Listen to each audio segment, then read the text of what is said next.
Hello प्यारे बच्चों, Lakshman class में आपका स्वागत है। हम लोग देख रहे हैं 12th क्लास केमिस्ट्री का अनसॉल्व्ड पेपर सन 2023 का सेट नंबर 6 347 CF। ठीक है, इसके हम 4 क्वेश्चन के सभी खंड लगा चुके हैं। आज हम देखेंगे क्वेश्चन नंबर 5। ठीक है, और इससे आगे हम सॉल्व करेंगे। तो चलो स्टार्ट करते हैं। क्वेश्चन दिया हुआ है ग्लूकोज के जल में। ठीक है, तो क्वेश्चन को बराबर पढ़ते हैं, आप लोग ध्यान सुनेंगे। ग्लूकोज के जल में बने विलीन की सांद्रता 10% W/W है। तो यदि इस विलीन का घनत्व 1.20 ग्राम मोल इनवर्स हो तो गणना कीजिए मोलरता और प्रत्येक जो है विलीन में प्रत्येक घटक का मोलस हमारे लिए ज्ञात करना है। ठीक है, तो सीधी सी बात हम जानते हैं। देखो 10 ग्राम ग्लूकोज हो 90 ग्राम जल में घुला होगा, तभी 100% बना होगा बेटा। कोई भी विलीन कितना होता है? 100% होता है। तो उसमें विलय होता है, विलायक होता है। विलय कितना है? 10 ग्राम है। तो ठीक है, और जो विलायक होगा कितना होगा? 90 ग्राम जल होगा। ठीक है ना। तो देखो अच्छा एक बात मुझे बताएं बेटा, आपको पता है पहले जल आता है, पहले क्या आता है? जल आता है, फिर कोई चीज विलय की जाती है। मतलब पहले क्या आता है? विलायक आता है। पहले क्या आता है? विलायक आता है, फिर क्या होता है? विलय होता है, फिर क्या होता है? विलय होता है, तब बाकी विलयन बनता है। मेरे कहने मतलब ये है कि विलायक और विलय बराबर क्या बनता है? विलयन बनता है। तो विलायक पहले आता है, उसको बोलते हैं W1, विलय के लिए W2 और फिर सॉल्यूशन। ठीक है ना। तो एनसीईआरटी की लैंग्वेज है बेटा, विलायक के लिए W1 बोलते हैं हम लोग। ठीक है ना, विलायक के भार के लिए जो हमने वही लिखा दो। विलायक का भार कितना है? 90 ग्राम है। ठीक है, और इसका जो है अणुभार कितना होता है? मोलर द्रव्यमान जल का वो होता है 18 ग्राम। ठीक है, और जो हमारे लिए दे रखा है ग्लूकोज का भार W2 दे रखा है 10 ग्राम। तो इसका मोलर द्रव्यमान कितना आ जाएगा? ये हम निकालेंगे 180 ग्राम पर मोल आ जाएगा। ठीक है ना। तो इसकी हम मोलरता निकालेंगे। और डेंसिटी इसकी दे रखी है, डेंसिटी दे रखी है 1.20 ग्राम मोल इनवर्स। अब मोलरता इसकी निकालेंगे। मोलरता का क्या सूत्र होता है? M=W2 × 1000 अपॉन M2 × W1 ग्राम में।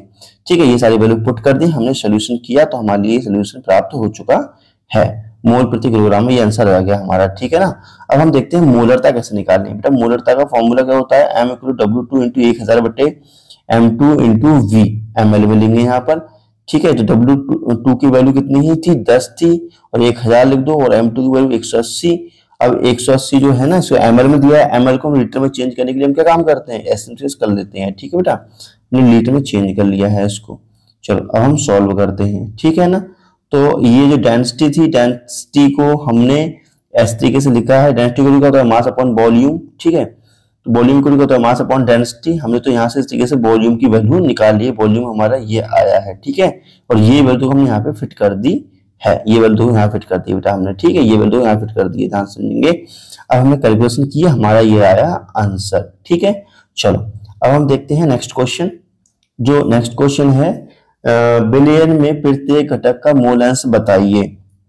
तो हम जानते हैं कि जो मोल बराबर होता है क्या होता है? W1 बटे M1। तो हमने मोल यहाँ ज्ञात कर लिया है। N1 की वैल्यू होगी 5, N2 की वैल्यू कितनी हो गई? 0.055 हो गई। तो हम जानते हैं मोल अंश का फॉर्मूला क्या होता है? X1 = N1 upon N1 plus N2। इनकी वैल्यू हमने रख दी। देखो यहाँ पे N2 की वैल्यू है 0.005। ये जल का मोल अंश ये इतना होता है। ये देखो ये चीज लिखी हुई है, यहाँ ध्यान रखेंगे। इसका इतना ये होता है वैल्यू, हमने वैल्यू रख दी है, कैलकुलेशन की है हमारी है। यहाँ पे X1 X2 की वैल्यू आ चुकी है, आप देख सकते हैं। ठीक है ना। चलो खा वाला क्वेश्चन देखते हैं। खा वाले क्वेश्चन में क्या पूछा गया है? 5 का खा। 5 के खा में जो क्वेश्चन है वो कहता है कि किसी रासायनिक अभिक्रिया, क्या पूछता है? क्या कहता है? किसी रासायनिक अभिक्रिया के लिए जो अर्धायु काल है वो क्या होता है? किस रासायनिक अभिक्रिया के लिए अर्धायु काल क्या होता है?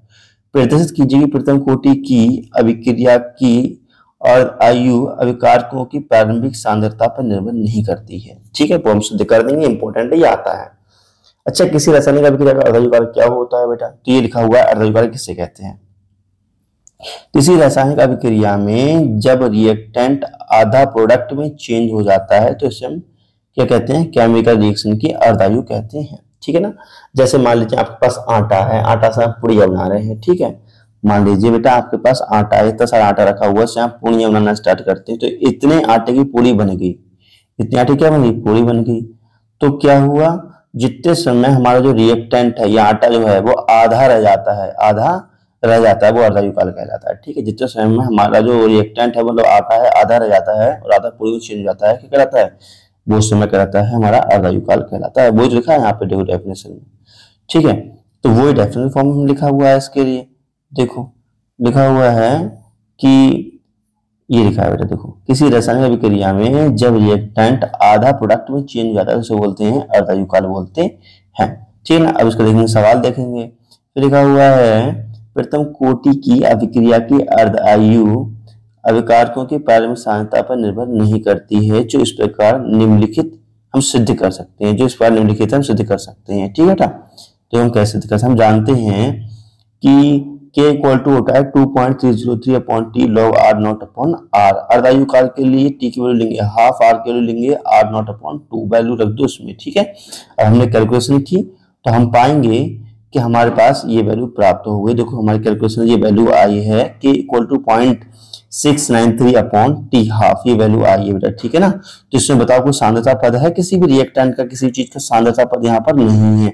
सांद्रता पद जानते हैं आप लोग, जो बड़ी रैकेट में बंद होते हैं ऐसे लिखा होता है सांद्रता पद, से जैसे यहाँ रिएक्टेंट हो सकता है या प्रोडक्ट हो सकता है, कुछ भी बड़ी रैकेट के अंदर बंद होता है सांद्रता पद कहलाता है। ठीक है ना, वो चीज हमारे यहाँ पे है ही नहीं।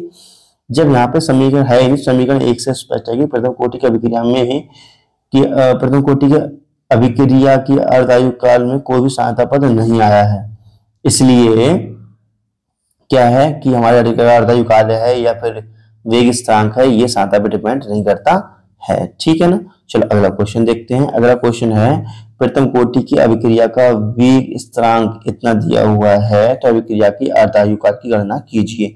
तो के की वैल्यू दे रखी है हमारे लिए। ठीक है, यहाँ मेट इनवर्स लिख देना और टी हाफ इक्वल टू ज्ञात करना है। तो हम जानते हैं फॉर्मूला के इक्वल टू क्या होता है 0.693 अपॉन टी हाफ। ठीक है, तो हमने ये वैल्यू लगा दी है, देखो वैल्यू लगा दी, तो हमारा ये आंसर हमारे लिए यहाँ प्राप्त हो चुका है। ठीक है, चलो अगला क्वेश्चन देखते हैं। अगला जो क्वेश्चन है वो है कि Fe+2 आयन है, Fe+3 आयन में से कौन सा अधिक अनुचुंबकीय होगा, मतलब कौन सा चुंबकीय होगा और क्यों। तो बेटा हम जानते हैं Fe का जो इलेक्ट्रॉनिक कॉन्फ़िगरेशन होता है वो होता है 4s2 ठीक है, तो Fe+2 का क्या हो जाएगा, यहाँ से इलेक्ट्रॉन निकल जाएगा, बाहर कुछ इलेक्ट्रॉन निकलता है, यहाँ से इलेक्ट्रॉन निकलेगा बेटा। ठीक है, तो सीधी सी बात है कि जब यहाँ से इलेक्ट्रॉन आपका निकलेगा, ठीक है, यहाँ से इलेक्ट्रॉन ये निकल जाएगा। ठीक है, तो क्या बचेगा, यहाँ पे 0 आ गया। ठीक है, तो क्या बचा 3d6 बचा। 3d6 में 5 बनते हैं, कितने बनते हैं बॉक्स, 5 बनते हैं। ठीक है, तो देखो इसमें हम 5 बना लेते हैं, इसमें 5 बनते हैं। तो देखो यहाँ पे 1 2 3 4 और यहाँ पे 5 इलेक्ट्रॉन बने जाते हैं बेटा। ठीक है, और है इलेक्ट्रॉन कितने, 6 है कितने, 6 इलेक्ट्रॉन है। तो हमने जो है लास्ट इलेक्ट्रॉन यहाँ भर दिया, तो लास्ट इलेक्ट्रॉन यहाँ भर दिया, तो अनपेयर्ड इलेक्ट्रॉन कितने बचे, 1 1 2 3 4 अनपेयर्ड बचे। अनपेयर्ड मतलब सिंगल इलेक्ट्रॉन, तो 4 सिंगल इलेक्ट्रॉन है, और जिसमें सिंगल इलेक्ट्रॉन होते हैं वो पैरामैग्नेटिक होता है, अर्थात चुंबकीय प्रकृति का होता है। ठीक है, तो इसमें 4 इलेक्ट्रॉन है अनपेयर्ड इलेक्ट्रॉन, जिसमें अनपेयर्ड इलेक्ट्रॉन ज्यादा होंगे वो ज्यादा चुंबकीय प्रकृति का होगा। चलो अब हम नीचे देखते हैं, थोड़ा सा Fe+3 में देखते हैं बेटा। Fe+3 में क्या होता है, वो 3d5 बचता है, तो यहाँ पे अनपेयर्ड इलेक्ट्रॉन कितने हो गए बेटा, सिंगल इलेक्ट्रॉन 5 हो गए, तो इसके कारण ये वाला अधिक पैरामैग्नेटिक होगा या अधिक अनुचुंबकीय होगा। तो Fe+2 Fe+3 में से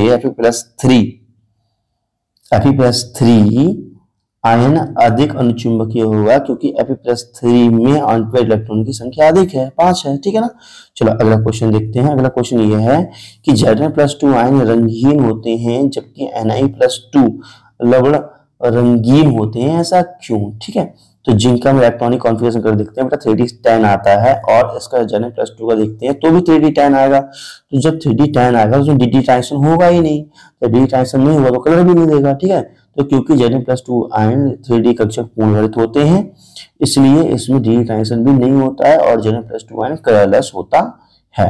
ठीक है ना, हम देखते हैं निकल वाला।